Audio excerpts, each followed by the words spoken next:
Fala rapaziada, começando mais um episódio de Onde a Coruja Dorme FC e hoje para falar um pouquinho melhor a respeito da goleada da seleção brasileira por 6-2 contra o Panamá, no último amistoso da seleção brasileira no Brasil antes da Copa do Mundo de 2026.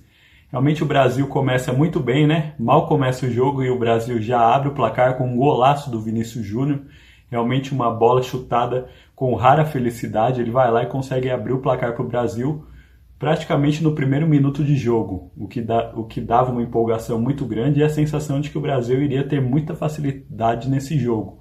Mas não foi o que aconteceu nesse primeiro tempo, porque logo depois em seguida, né, o Brasil toma o gol de empate, numa infelicidade, né, a cobrança de falta, a bola acaba desviando na barreira, engana totalmente o goleiro Alisson e entra. Então, 1-1. Só que o que mais me preocupa em relação a tudo isso não é nem o placar, é o desempenho da seleção brasileira.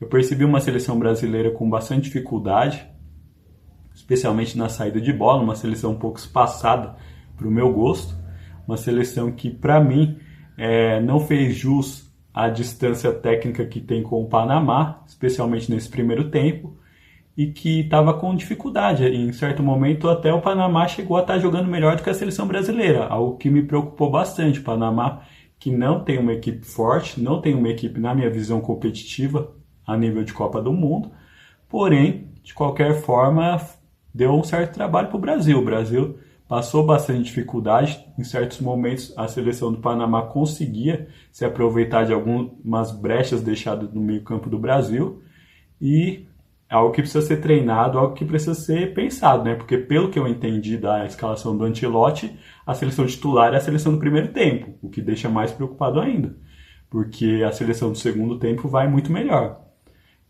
De qualquer forma, o Brasil ainda no primeiro tempo consegue fazer o seu segundo gol, né? Novamente o Vini Júnior tenta um chute bastante forte, a bola vai lá, desvia no Casemiro, e o Casemiro marca esse segundo gol do Brasil. Até tem uma checagem, né? Porque inicialmente o bandeirinha apontou como impedimento, só que o VAR conferiu e acabou que o pé do jogador do Panamá estava dando condições totais ao jogador brasileiro. Então 2-1 totalmente confirmado.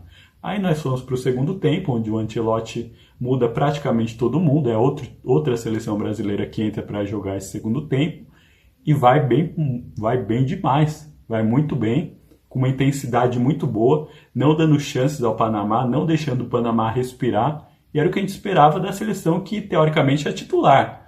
Mas aconteceu com a seleção que, teoricamente, é reserva, né? Tudo a gente fala no campo da teoria, porque a gente não fez a estreia na Copa do Mundo, então não tem como nós sabermos. Creio que até o Ancelotti tenha lá suas dúvidas de quem vai ser o reserva ou o titular. Mas, de qualquer forma, o Ryan vai lá, se aproveita de uma falha do goleiro na saída de bola e faz o terceiro gol da seleção brasileira. 3-1, o Brasil jogando bastante bem.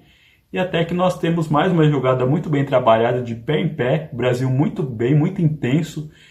Nós temos um corta-luz do Danilo e o Paquetá vai lá, chuta, a bola ainda conta com um desvio na zaga do Panamá e entra para fazer o 4-1 para a seleção brasileira.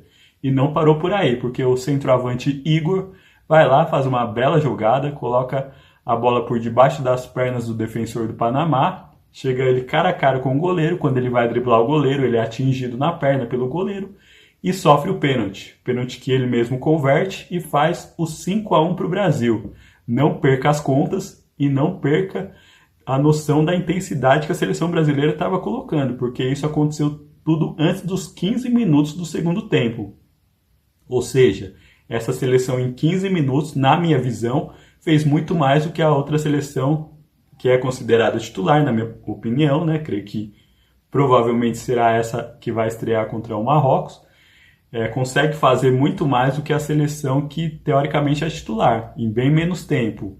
Além disso, nós ainda teremos outro gol e um golaço. Teremos um gol do Danilo. O Danilo que, na minha visão, se o Bruno Guimarães não rapidamente ele começar a jogar bem, ele vai perder a vaga. É inevitável, na minha opinião, que ele perca essa vaga. Porque o Danilo está jogando muito, mostrou um domínio espetacular de bola, deu um corte no zagueiro e fez um baita golaço para o 6-1 da seleção brasileira. 6-1 e um jogo espetacular. Eu não sei, certos fatores podem ter contribuído também. Óbvio, quando você sabe que você tem a sua posição de titular garantida, num amistoso você não vai colocar tanto o pé no acelerador. Você pode se poupar um pouco, você pode visar a estreia na Copa do Mundo, você pode até estar com medo de se machucar, de ter uma lesão e ser cortado. Porém, a diferença foi muito grande. Creio que qualquer um que assistiu a partida pôde presenciar que a diferença entre o time que começou o jogo para o time que jogou o segundo tempo, a gente não tem nem como falar. Parecia outra seleção. E, se eu não me engano, a seleção do Panamá, até o momento dos gols do Brasil, tinha feito só 2 substituições. Então era basicamente a mesma seleção. Nós não podíamos nem usar a desculpa de que o Panamá estava com a reserva e foi mais fácil, porque não foi o que aconteceu. A única coisa que explica isso é o que eu falei. A seleção titular estava se poupando. Mas, e como os jogadores que entram como reservas querem de qualquer modo ganhar o seu lugar como titular, eles colocaram o pé no acelerador, aumentaram a intensidade ao máximo, simplesmente foram lá e deram esse show no segundo tempo.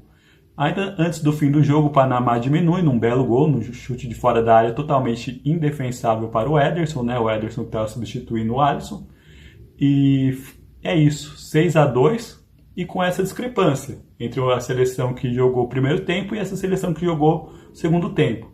Vamos analisar um pouco a seleção que jogou o primeiro tempo, porque para mim é que vai ser titular.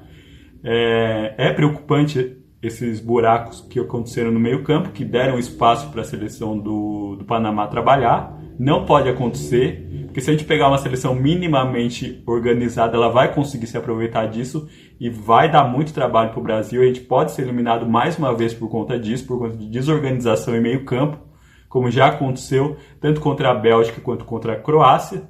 Então não podemos errar. É como diz aquele ditado, errar é humano, mas errar os mesmos erros sempre já não pode acontecer. Então vamos analisar tudo isso com calma, porque a seleção brasileira está fazendo seu último amistoso, um amistoso muito bom, Maracanã com clima de Copa do Mundo, bastante legal, tudo bastante emocionante até eu diria, mas temos que tomar bastante cuidado, porque hoje, especialmente a seleção do primeiro tempo, deixou bastante a desejar. Seleção do segundo tempo, sem comentários, muito bem, com jogadores que jogaram numa intensidade muito boa.